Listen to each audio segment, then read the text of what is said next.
नमस्कार दोस्तों, इलेक्ट्रिकल गुरुजी में आपका स्वागत है।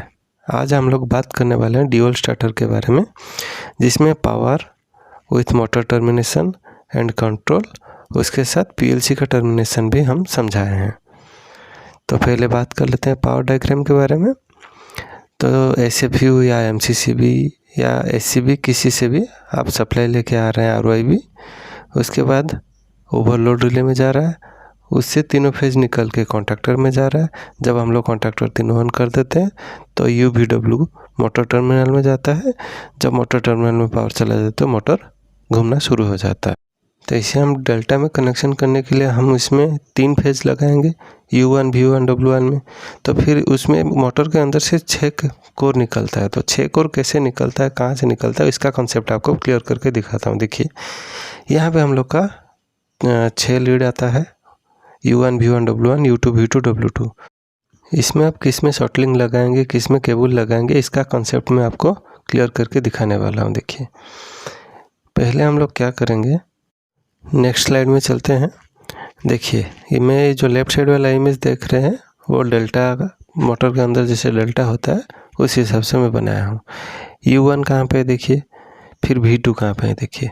तो U1 V2 हो गया, फिर V1 W2, उसके बाद W1 और U2। तो देखिए, इसमें R phase, Y phase, B phase, ये तीनों फेज निकल गया आपका। तो हम लोग R फेज को लेकर U1 में लगा रहे हैं। तो UVW समझ रहे हैं ना। तो फिर हम लोग शॉर्टलिंग कहाँ पे लगा रहे हैं, यहाँ पे आप राइट साइड वाला इमेज पे देख लीजिए।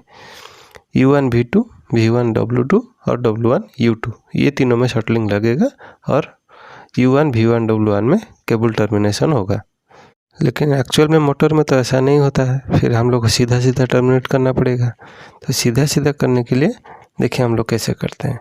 ये जैसे मान लीजिए U1 V1 W1, U2 V2 W2 तीनों में लिंक बना दिया, तो इसमें हम लोग को टर्मिनेशन करने में ईजी हो जाएगा।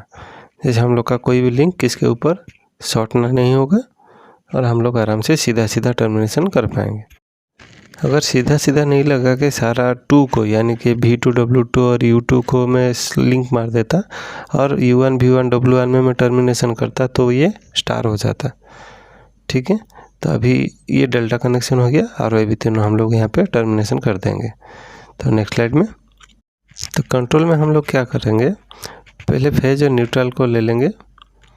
उसके बाद देखिए उसमें एक MCB लगा हुआ है, MCB में हम लोग सप्लाई दे देंगे। जब MCB ऑन करेंगे तो कंट्रोल सप्लाई वो फीडर का ऑन हो जाएगा।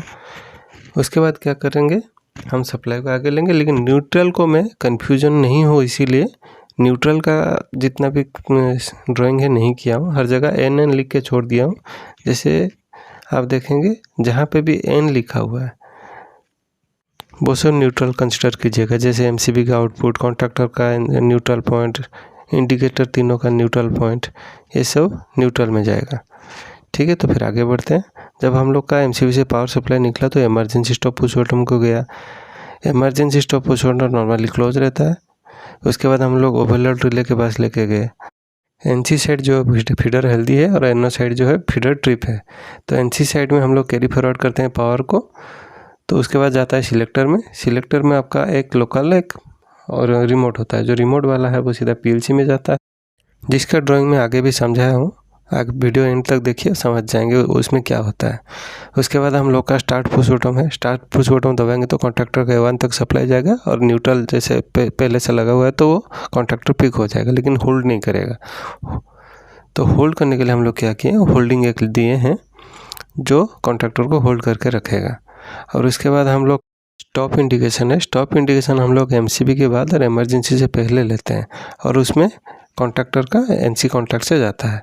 हम लोग उसको सिलेक्टर के बाद या सिलेक्टर से पहले क्यों नहीं ले सकते, इसलिए नहीं ले सकते क्योंकि हम लोग का अगर इमरजेंसी स्टॉप लगा दिए तो फिर स्टॉप इंडिकेशन नहीं आएगा।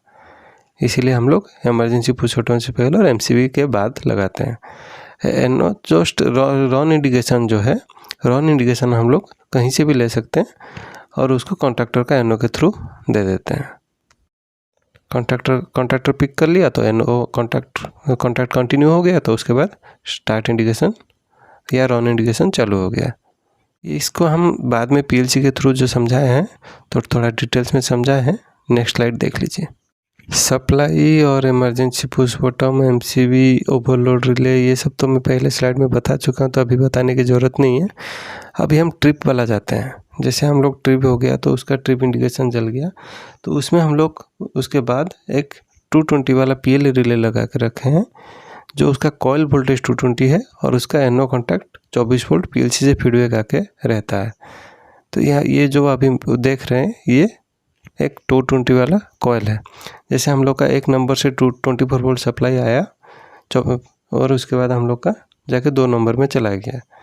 और जैसे सिलेक्टर में मान के चलिए, सिलेक्टर में एक कॉमन पॉइंट आके 24 वोल्ट पहुंच गया। ये वाला जो सिलेक्टर देख रहे हैं इसमें हम लोग का एक 24 वोल्ट कॉमन पॉइंट से आके पहुंच गया। देखिए 1 और 3 को हम लोग लूप करके रखे हैं, तो ये 3 नंबर से आके 4 नंबर में हम लोग का चला गया। जैसे हम लोग का सिलेक्टर स्विच ऑटो में है या लोकल में है। देखिए ये जो 24 वोल्ट है, 1 नंबर से 3 नंबर लूप मारा हूँ और फिर 3 से 5 लूप मारा हुआ है।